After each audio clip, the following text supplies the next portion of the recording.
Welcome back to the deep dive. This Hmm. time, um, we're going to tackle something pretty interesting, Yeah. but honestly, maybe a little intimidating for some folks. Mm-hmm. The stock market. And wow, looks like you've been doing some serious research. I mean, we've got everything here, Oh, yeah. from like the basics of what stocks even are, Mm-hmm. all the way to like penny stocks Wow. and options trading. You've really gone deep. It seems like you're going for like a really solid understanding of the whole thing, like all the pieces. Well, yeah, I figure if we're going to do a deep dive, might Yeah, as well go all the way, right? absolutely. So should we try to break down some of those key concepts? Yeah, let's do it. I think a good place to start is like the absolute basics. Yeah. What are stocks, Hmm. really? I mean, I know they're supposed to represent ownership in a company, Right. but how does that actually work? Okay, so imagine like you've got this local bakery, right? And you love their stuff Okay. and you kind of want to, be a part of their success. Okay. Buying a stock is kind of like buying a tiny little slice of ownership Oh, in that bakery. gotcha. You're not like running the place, Right. but you benefit if they do well. So, like, if they come up with some amazing new pastry and everyone's lining up to buy it. Exactly. And, if the bakery's making a profit Huh. and its value goes up, the value of your little slice goes up too. Ah, I see. And just like, bakeries have all these different types of treats, Yeah. the stock market has different types of stocks. Oh, okay. You've got like common stock. That one usually gives you voting rights in the company. So I could, like, vote on what new pastry they make. Uh-huh. Yeah, kind of like that. Then there's preferred stock. Now, that one often pays you these steady dividends, like you're guaranteed a little share of the bakery's profits each quarter, Oh, okay. but you don't get to vote on the menu. Interesting. So those are the slices. Yeah. But where does all the buying and selling happen? Right. Yeah, I was looking through some articles on the stock market itself. Okay, yeah. The stock market's basically this huge marketplace where Uh-huh. all these slices of ownership are constantly like being traded back and forth. Okay. So you've got this primary market. That's where companies first go public. Right. Through those IPOs I've heard about. Exactly. They're basically offering their first slices to the public. Okay. Then there's the secondary market. Now that's where all those slices get traded between investors. So that's where I'd come in if I wanted to buy some stock. Right. And the prices of those slices, they go up and down Right. based on like supply and demand. Like if everyone suddenly wants a piece of that bakery because they've got the best sourdough in town. Exactly. It's all about how much people are willing to pay for that slice of the pie. That makes sense. Yeah, Okay, so digging into my research a bit, sure. I kept seeing all these impressive stats about the S&P 500 Oh, yeah. and, how much it's grown over time. It's crazy. It's pretty remarkable, yeah. Like 8 to 12% average returns annually. Yeah. Sign me up, right? Right. Whoa, hold on a second. I mean, those historical returns, yeah, they're impressive. Right. But it's like really important to remember the stock market. It's not like some guaranteed path to riches. Sure, yeah. You remember those materials you were looking at about the 2008 crash? Yeah. And, that dip we saw during the pandemic? Yeah, things can definitely go down too. Exactly. That's what we mean by volatile. It's not always smooth sailing. So it's not just like put your money in and watch it grow automatically. Okay, so it's not easy money. But I guess what is appealing is that over the long run, stocks have generally done better than other investments. Right. Like just keeping your cash in a savings account. Oh, absolutely. And on top of that, there's this amazing thing called compounding. Yeah, that came up in my research too, but I wasn't totally sure how it worked. It's like, imagine you're reinvesting those bakery profits every quarter, right? Yeah. So those earnings are now generating their own earnings. Oh. It's this like snowball effect over time. Even if you start with like a small amount. So that's what they mean by like letting your money work for you. Exactly. It's not just sitting there. Okay, this is starting to get really interesting. But I've also read a lot about risk. Yeah.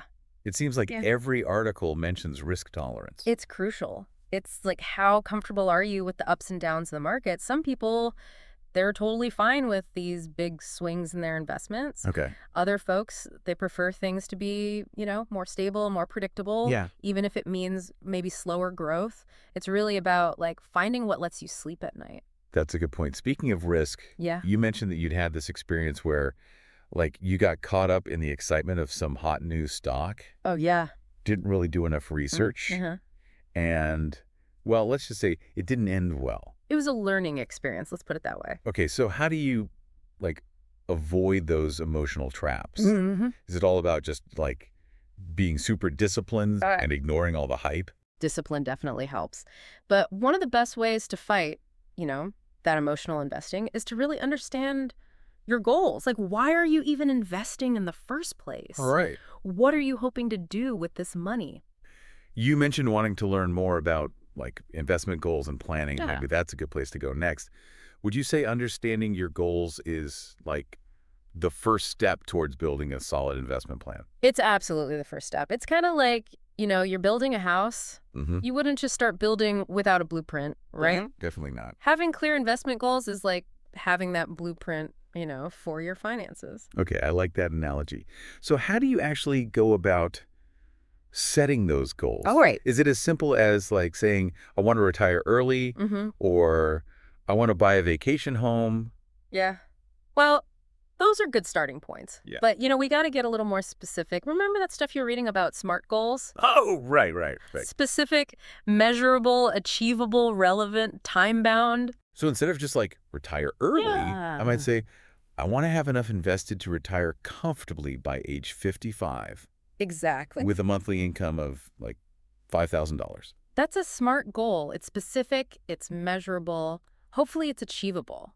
Ah, It's yeah. definitely relevant to your life, and it has that clear time frame. I see. Okay, so then how do those goals actually like translate into an investment strategy? Right. Well, that's where your time horizon comes in. Another super important concept. Yeah, I was reading about that. So, like, if your goal is short term, like saving for a down payment on a house in a couple years, Okay. you probably don't want to go for like super high risk investments. Yeah, that makes sense. You wouldn't want to gamble with that money right before you need it. But if I'm investing for retirement, decades down the line, Yeah.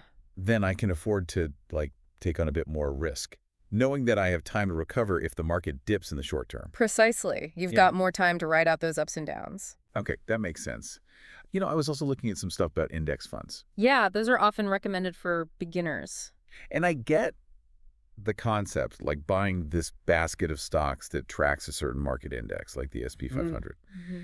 But I was a little, I don't know, maybe skeptical is the right word, Yeah. about whether they're truly diversified. Like, wouldn't that still mean I'm mostly invested in, big U.S. companies? That's a great question. It's true that while index funds offer, instant diversification within their chosen market, Hmm.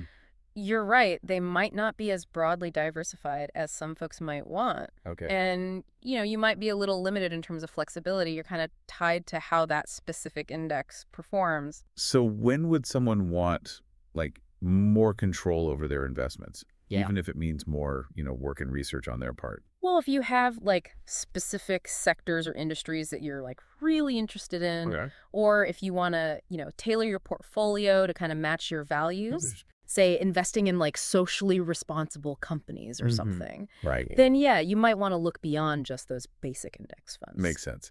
So our deep dive today is all about getting comfortable with, the basics of stock market investing. Right. But you also included some pretty advanced stuff in your research, Oh, yeah. like options trading.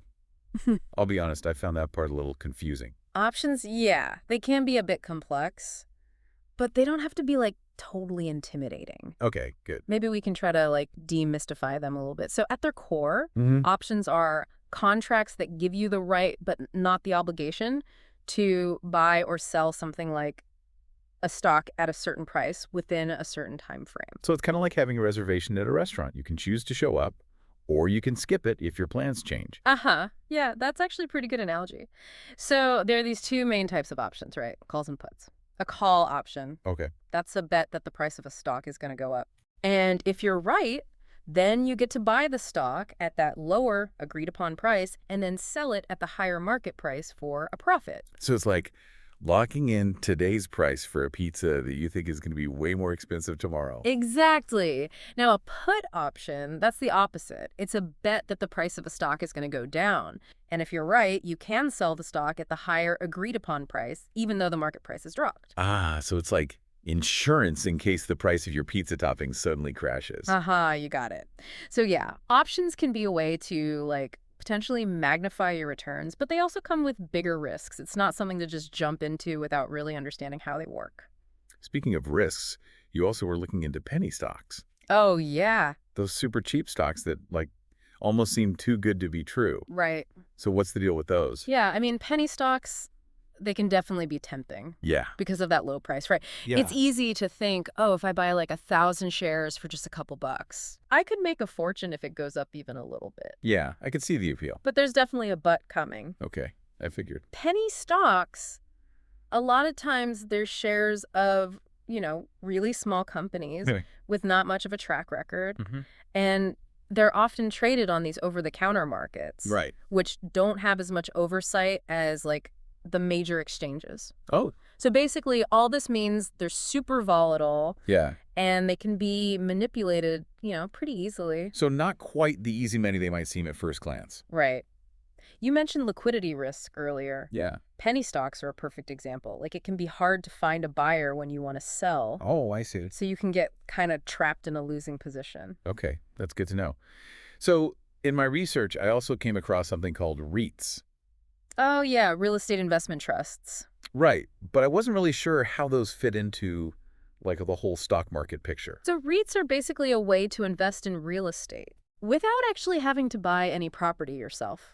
Oh, interesting. They're companies that own and manage all these income-producing properties. Okay. Like, think shopping malls, office buildings, apartment complexes. So instead of, like, buying a whole apartment building, Right. I could buy shares of a REIT that owns a bunch of buildings. Exactly. And REITs have to distribute a big chunk of their profits to shareholders as dividends. Oh, okay. So they're popular with people who are, like, really focused on that steady income. Okay, so this has been really helpful in understanding, like, some of the basic pieces of the investing puzzle. Mm-hmm. But I'm realizing there's this whole other side to it, actually making a plan and managing my portfolio. Right. Any advice for someone who's just starting out?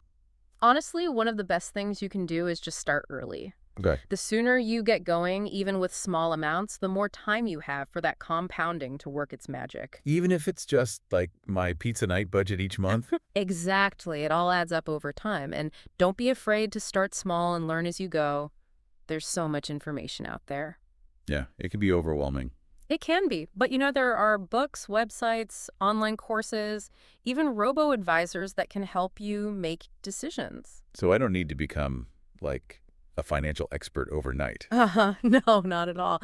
Just be curious, stay informed, keep learning. Yeah. The more you know about, like, the different types of investments, how to manage risk, how to build a diverse portfolio, Right. the more confident you'll become. That's really reassuring. At the beginning of this whole deep dive, Yeah, the stock market seemed pretty intimidating. I get it. But now I'm actually feeling kind of excited about the possibilities. That's fantastic. Remember, investing is a journey, not a race.